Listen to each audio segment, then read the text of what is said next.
out there in YouTube and Facebook land, wherever you happen to watch. Coming at you again Friday. Got the car loaded up, as you can see behind me. Headed out to the track at Annenberg Motorsports Park tonight. And we're going to see what the changes I've made come to. Just to kind of recap what's happened so far with this car. I haven't had the best of luck with a couple of different things, and maybe tonight won't be any different, but maybe it will. So I've had a couple outings where one of them I'd blown a hose off, just the hose to my brake booster, and because I'm not familiar with the car, I just didn't see it. Like normally I would see something like that real easily if I was used to the car, but so it wouldn't build boost. I had all kinds of problems, so it basically hadn't bested. It pretty much equalized what it did the first time out. That was the second time I took it that it had that. First time it went a 135 60 foot and a 140 60 foot. The last time it went a 136, I think, and a 138 or something along those lines. But it really was having problems building boost. It was taking a long time because the hose was off, so it just had a huge boost leak. And then, so last week I took it and had all the boost leaks fixed, everything good. Took it, did a launch, and ended up blowing the intercooler apart. I think it probably was losing boost, as I was spooling it possibly. Who knows? I don't know about that, but it didn't come up on, it didn't come up to 30 pounds like it does at the house when everything's right. It hits about 29 to 30 pounds on the trans brake, and it only came up to 23. So there was probably a crack in that intercooler, at the start of that pass possibly. I can't say that for sure, but that's my suspicion because of the boost that I was registering. But it blew, if you want to go back and look at that, it just completely blew that intercooler apart. Found out that design of intercooler is not designed for that kind of pressure. Pounds per square inch was too much for it to handle, so it just said, see you later. It was gone. So I did a little quick with some stuff I had laying around. Went ahead and used the same piping that I had for the air to water, and I mounted a air to air in the back seat, which I'm sure people are going to say is a pretty dumb idea. But my thinking is, when you're racing a car, that air to air sitting there out in the sun and whatever really isn't really being very effective. Even in an 8-mile race, it's truly not the air flowing through it, the air passing through it to cool it off that's doing the most of the cooling. It's more that it's a big aluminum heat sink. And so therefore, I think even with it in the back seat, that it will work effectively. And so far, I've spooled it up a couple times. The hot pipe gets hot, the cold side's real cold, and that's before I even put a fan. I put a 16-inch fan on it.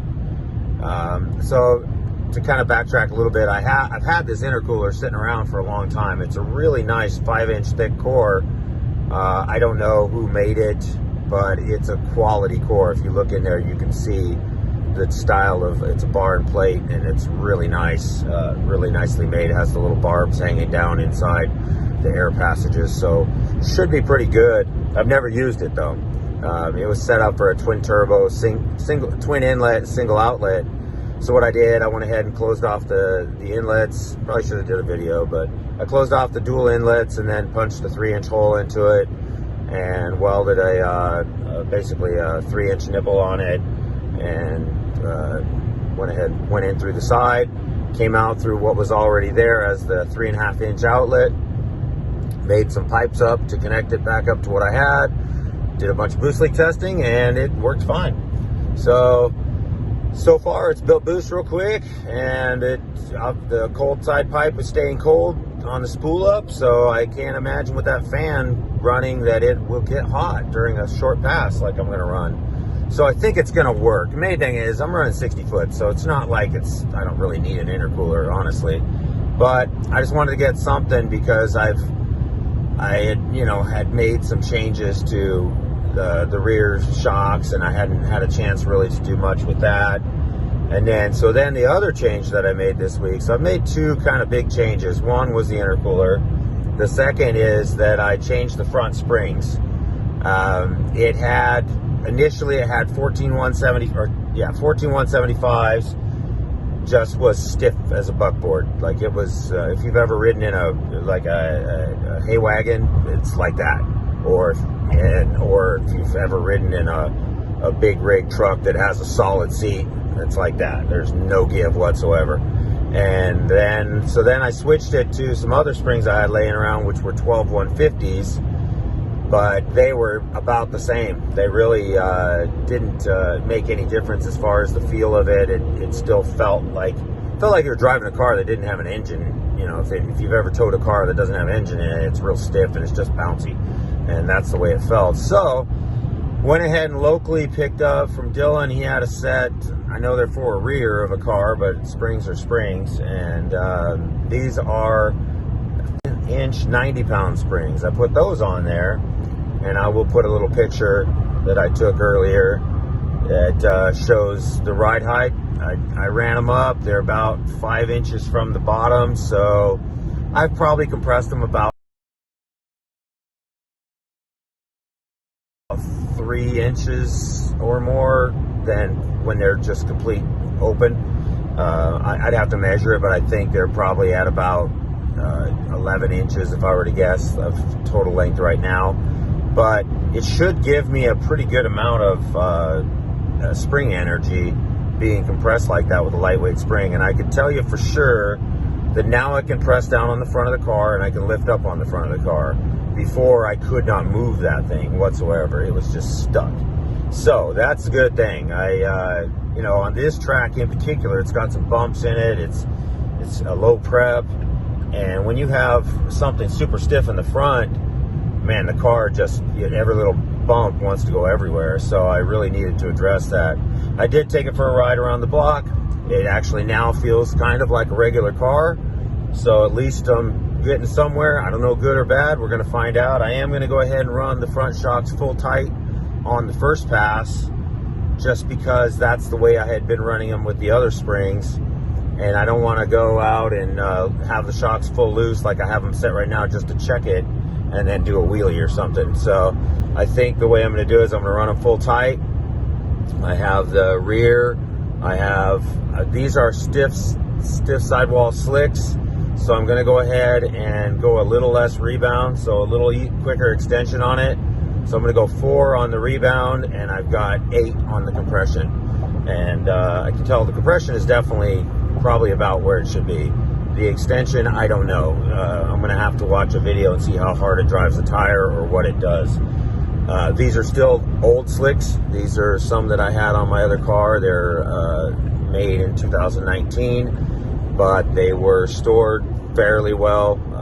They seem to, once they heat up, they're getting pretty gummy, so I think they're going to be okay. Now, I still have another set, or I might pick up a set of radials tonight from somebody, and we'll see from there. But that's where it's at. That's the changes I made. Hopefully, I'm really hoping that I can get this thing to come out on 30 pounds of boost and then see what kind of 60 foot I can really get out of it.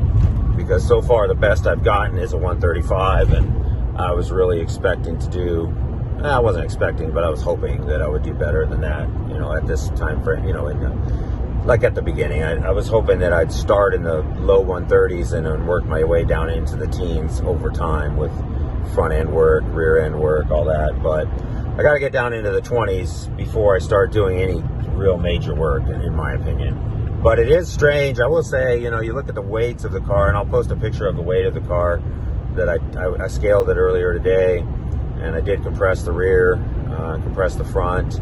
So I basically got it settled before I checked the weight, and it did not lose a lot of weight, surprisingly, getting rid of that huge ass air to water intercooler, in addition to all the water that was in the tank and in the cooler. I think it's only about a 10 pound differential right now. So I was really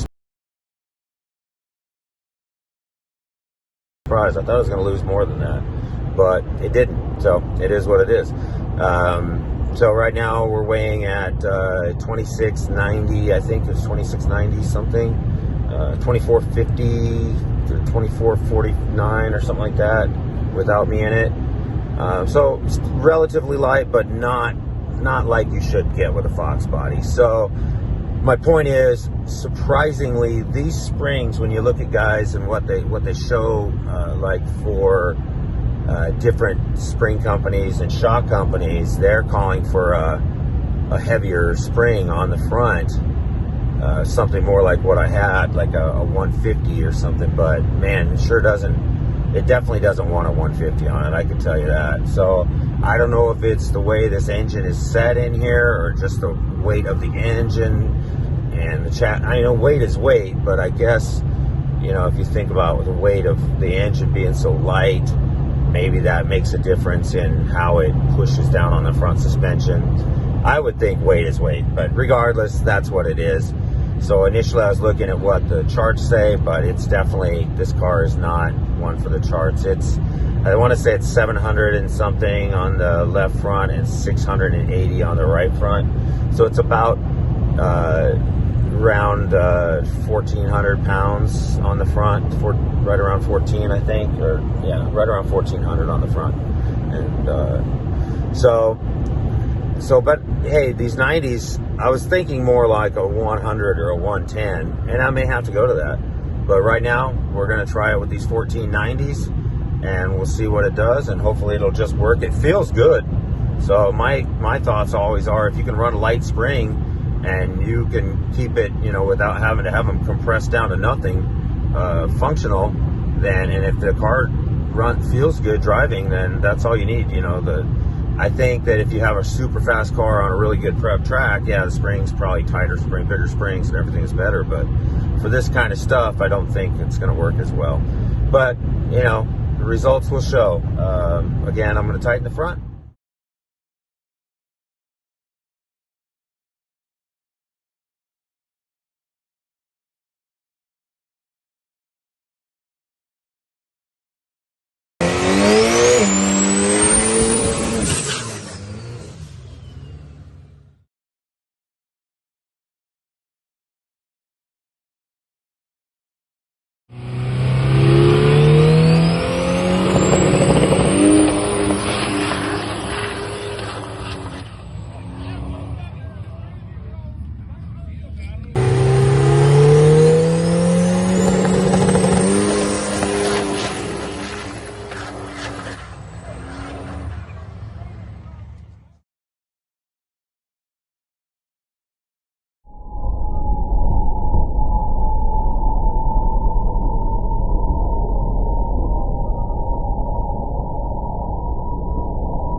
He is fucking insane, dog.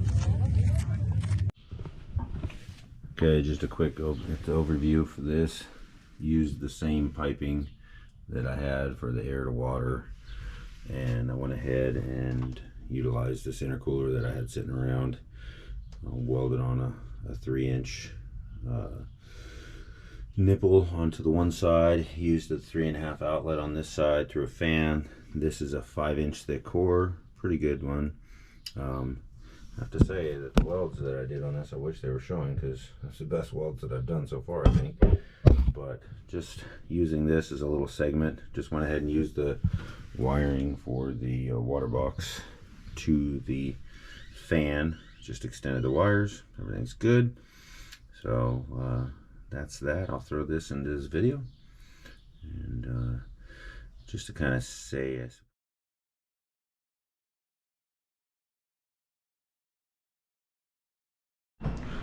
all right, everybody, back at you Saturday, day after the run last night. Figured I'd go over what happened, along with throwing some videos that were taken by some friends and another guy that does some YouTube. Check out his YouTube channel. It's Cars and Karen, I think, something like that. I'll have to look and verify that in here. I'll plug it in. His name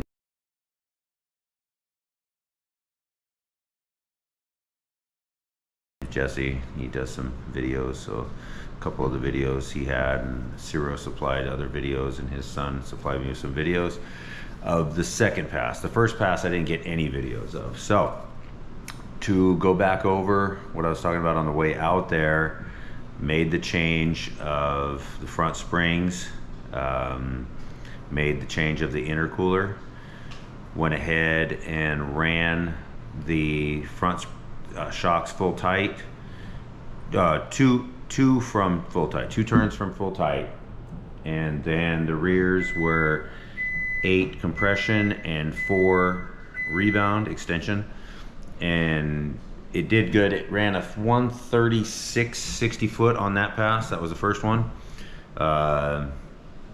It did, I didn't get a video of that, 5,300 RPM. The boost was about 24 pounds on the hit, on the launch. No nitrous, nothing on it at all. And that gave me a 136 60 foot. What I can tell, there was no video, but what I can tell, it pretty much looked like the other ones where it popped up. It was just, it popped the front up. I felt it top out the front shocks, carried it maybe 6 feet for a few inches, set it back down and went. Was pretty good. I think, you know, for what it was, 136 is pretty good at that launch. So once I found that the intercooler was 106 degrees, I want to say, after running, I think, a 330, it went from 90 something to 106 degrees on that pass. So I knew it was working, it was functioning. And so that was good. So I went ahead and waited for a while till some people could get there to do some video. And I ran my second pass. And so on the second pass, I wanted to try something a little bit different. I wanted to see, now that the front suspension felt more smooth like a normal car and wasn't so stiff, I wanted to see what it would do if I kind of tried to make it wheelie. So I bumped up the launch to 5,500 RPM, and then I loosened the shocks 2 from full loose, 2 turns from full loose. And that's where you're gonna see these videos. Separation looks fantastic on the car. It hits the tire. I could probably slow down the separation a little bit, but it hits the tire pretty nicely. Everything, had I been lined up correctly, I think would have worked out okay. Obviously I don't want to do wheelies, but at least it showed me what it can do. So now I know what I can do on like a no prep.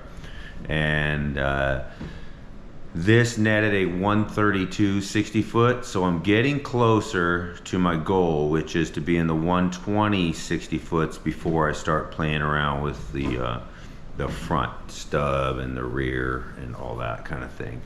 And then also a weight reduction. So I figure if I get it into the 120s solid, then once I do this other stuff, it should drop down into the 110s, just by weight, you know, it should happen. The tires worked good, even though they're a little older, it grabbed fine. In the video, what you're gonna see is that what happened, it was kind of a crap show. I'd say another word, but it was a crap show, because I went up there, got in line, kind of, the folks that helped me don't understand this setup as much, so kind of put me way out of the water to do the burnout, so I didn't really have any water on there. And unless I'm doing a trans brake burnout, I really need to have some water on the slicks to get some wheel speed before I can get this thing up into the RPMs, because just a little motor and just doesn't have any torque, you know. So kind of had to fix that. So I had to do 2 burnouts, and you'll see a video of a pretty good burnout. But what happened was they ended up allowing somebody to go into the other lane, and I told them I wanted to run a single, and I do want to run singles until I get the car sorted, because you just don't know what it's going to do, and I don't like to be playing around with somebody on the other lane, and you have to think about them. It's just better to just think about me. And that guy jumped in. I don't know if they were doing it intentionally or what, but it just kind of messed it up, and they were waiting for him to do his burnout. I'd already done my burnout. I was getting ready to stage, and he did a burnout across the line, was backing up. I told him, no, I want to go by myself. So the guy said, go ahead and pull in. Well, that guy's still back there doing whatever he's doing, but I went ahead and took the 2 bulbs. And but by that time, because I'd waited so long, this thing had such a small radiator in it, the engine was already over 200 degrees before I took off. I figured I'd be safe, it'll maybe go up to 205 or something during the run, which is what happened. So it's okay that, it was at 200. 205 is okay on these engines, it's fine. I prefer to start out at 140 and hit about 160 by the end of the track, or somewhere thereabouts, maybe less, whatever it ends up being. So anyway, but in the haste, what happened was I pulled into the lights, and I was crooked. I was pointed left. And so you can see it in there, because the run before was straight as an arrow. I had lined up, everything was perfect. Well, this one, you could see that I was crooked by the video and the pictures. And it launched wheels. It did a wheelie. The front end came up with the full extension on the shocks. It did a wheelie, probably a foot up in the air, carried it out for, I don't know, 15, 20 feet maybe. I have to look at the video for that, but it set it down. But the problem is I was trying to correct it while the wheels were in the air, and so my steering wheel I had turned it a little bit to the right before it came down. So when it came down, it's kind of like a snowplow. If the tires are turned, it hits them, and so it hit the tire real hard and kind of pushed it and made the rear end come up, like you hit the brakes really hard, is ultimately what it was like. And you can see in the video that it hits, and then it bounces the right front tire back up like another wheelie, and then it spins the tire, and it was just, it was over by that point. It was silly, but it did net a 132/60 foot. So I was very happy with that. I think that's plenty good for where we're at. I know I can now, I know, and that launched at 5,500, and it was 27 pounds of boost on the launch. I want to launch this thing at 30 to 35 pounds is kind of the goal. And that's what I'll do the next time I go out, is I'm just gonna probably do a little bit of pull some timing, hit it with some negative timing to get the turbo going a little bit more before I let go. And that should do it, because I've done it here at the shop. If I put negative timing anywhere over 4,500 RPM, it'll start running the turbo up real fast. So I know I can do it. I just didn't want to, there's got to be a lot of people. There's a big show going on today, a South Truck Show, and so many folks there was a lot of people there testing last night. Some pretty cool vehicles. I might put a couple of little videos in of some of them. I didn't take too many, but a couple of them that I did, I might throw them in there just for the heck of it.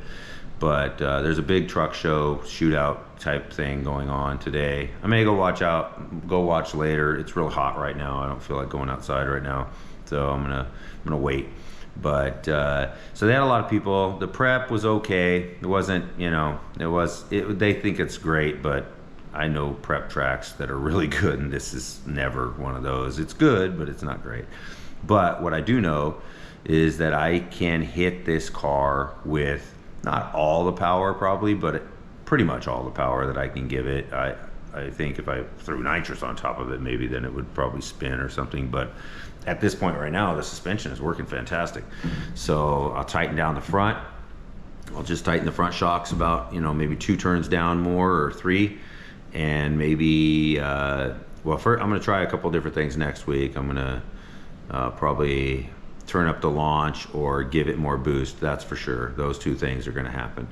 And then if I have to slow down the rear separation a little bit to keep it from hitting the tire quite so quickly and quite so hard, and then also tighten down the front shocks a little bit to keep it from wheel standing. So I think between those 3 things, I don't know if I'll do them all together simultaneously, or I'll do just I definitely am going to tighten down the front shocks, because I don't want to do another wheelie. I think if I were straight, it probably would have kept on going up possibly if it, you know, if ever, because I kind of went diagonal. So even that 132, there's two ways to look at it. One is that the tires were staggered on the bulbs, and so it would take longer, since there's two tires that have to go before it trips the bulb, that it actually made my 60 foot look faster. But also I kind of went diagonal to get to the 60 feet, which has to, you know, you're running more than 60 feet if you're going diagonally. If you ever draw a line in a square, you'll see from end to end it's short, from corner to corner is long. And so that's kind of the idea there, that one way or another it's a little off probably, but hey, I'll take it. 132 is plenty good for where it's at, and I'll just, let's say I call it a 133 or 134. That's fine. Close enough. It's getting close. I know with the launch, I know with a couple things that I should be where I want to be. What's next? Well, on that run, let me talk about the intercooler real quick.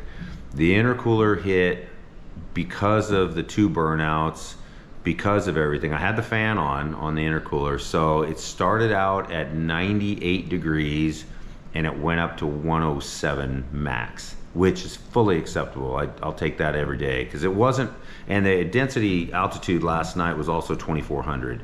I know that's not too bad for you guys up at up in the mountains or anything, but down here, that's actually not very good air. It was very humid, so I know it wasn't making near the power that it should as well. But what's going to be next? I don't know. You know, the reality is I had fun for the first time with that car. This is absolutely the first night that I enjoyed this car. Prior to this, I was like, I could not wait to get in my truck and race it instead.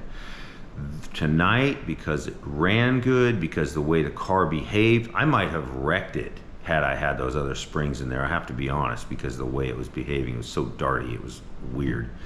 But now, because it behaves like a normal car, because it's able to control the front suspension, I can actually make shock adjustments that mean something. I feel like I'm way happier with it. The engine is running fantastic.